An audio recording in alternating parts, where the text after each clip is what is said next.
Welcome to my project, Is Sir Gawain and the Green Knight a Traditional Chivalric Romance? An EPQ by Tazmin Farr.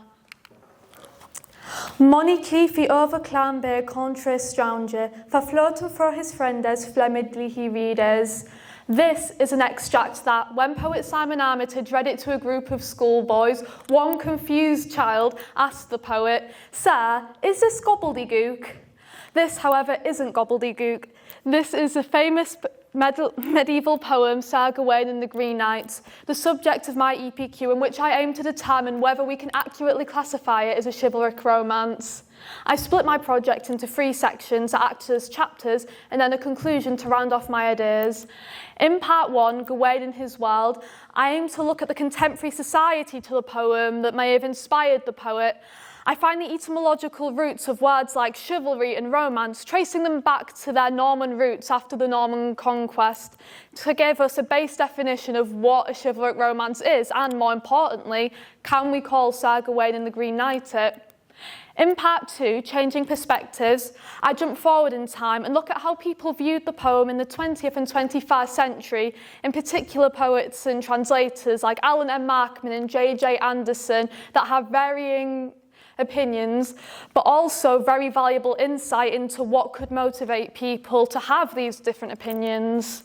And then part 3, Gawain today, I jump further still into our modern society. I explore how we have a relationship with medieval society that, although we may see as archaic or even patriarchal, still influences how we consume our media. I look at the 2021 film adaptation, The Green Knight, and how critics received it as a faithful or unfaithful adaptation of the poem. And finally, in my conclusion, I determined that, though structurally we can't argue that Sir Gawain and the Green Knight is not a romance, to determine it as a chivalric romance undermines the cultural impacts that Gawain has had, which transcends the normal chivalric romance. Initial ideas. Even before I started my EPQ, I was certain I wanted it to be something literature themed. I study it here at college alongside French and drama and theatre studies, and I want to go on to study it in university. I started with 3 ideas, 2 for a written report and 1 for an artefact. My first title, Is Sir Gawain and the Green Knight a Traditional Chivalric Romance, and how does this affect how an audience will interpret it? For my third, what was Claire Clement's legacy on romantic literature? And for my artefact, a theatrical adaptation of Chaucer's The Canterbury Tales for the modern stage. I was able to have a consultation with a past EPQ student during this time who gave me a good picture of what my journey was going to look like. Ultimately, this helped me determine that as much as I would have loved to do an artefact, it did not fit with my study schedule, and that if I chose a written report, I would be playing into the skills I already knew I had. So when it came to decide on the title, I ended up going for, Is Sir Gawain and the Green Knight a Traditional Chivalric Romance, and how does that impact how an audience will interpret it? I had experience performing the poem at the 2024 Poetry by Heart Finals, and I felt confident in my contextual knowledge of late medieval society to apply it to my project. However, following my mid-project review, I determined that I should shorten my title to Is Sir Gawain and the Green Knight a Traditional Chivalric Romance? By shortening my title, I was able to remove the double-faceted area that was causing errors in my writing, as I only had to focus on answering one question in my conclusion. Research. By far one of the most important stages of the EPQ. My main research was through academic journals and literary criticisms that I got through the website JSTOR and visits to Hull Library's central reading room. This made sure that all of the sources I was using had some academic quality to them. They came from historians and poets and translators that I knew I could trust to influence my project. I kept track of them using this calendar, in which I noted the title, author, what I took from that source, and the source origin, which made my life very easier when it came to writing my bibliography and referencing them in my projects. I also was lucky enough to get an opportunity to visit Hull University's library and the Ashmolean Museum in Oxford. This introduced me to a range of different mediums that affected my project, and I realised that a source doesn't have to just be a piece of paper, and by looking and immersing myself into the Gawain poet's life and culture, I was able to get a better image of what medieval life was like and what it would have been like for him writing this poem. Planning. Initially, I started using only digital mediums. I made a Gantt chart to give me an image of what my project as a whole would look like, breaking it up into that initial research stage and the very final submission. I also kept a to-do list on my phone. This told me what I needed to do on a week-by-week and term-by-term basis, helping me keep track of the smaller tasks so they wouldn't slip through the cracks. However, as my project progressed and I came on to the last stretch of my project, I realised that it could be helpful to implement physical mediums into my project. I kept a whiteboard in my room that had a reminder of what I should be working on this week, keeping me visually accountable, as well as carrying a physical diary with me so I was able to make notes and work on my project even without direct computer access or internet access, so really giving me no excuse to not carry on with my project during that last stretch. Writing. Initially, the structure I used was two-part, a comparison study featuring translators Alan Markman and J.J. Anderson, and then my own language interpretation of the poem. However, I realised that this was quite restrictive. There was a regiment of different academic information, historical perspectives that I was neglecting by using this structure. So, I opted for the three-part structure with a conclusion that I showed you earlier. The categories were quite broad, which gave me a wide scope that I could use when talking about the poem and give me a really valuable insight into what the poet's life and our experience with the poem has been like throughout time. I decided to use the Oxford referencing style. I found it the easiest and very compatible with my referencing journal, and then it was also very commonly used in the academic journals that I'd been reading, so I was able to learn and advance my skills while also researching. Challenges. By far the biggest misconception I had was how niche I thought my subject was. I assumed that there'd be one or two articles about it, but they'd be vague and they wouldn't be that repetitive. I was very wrong.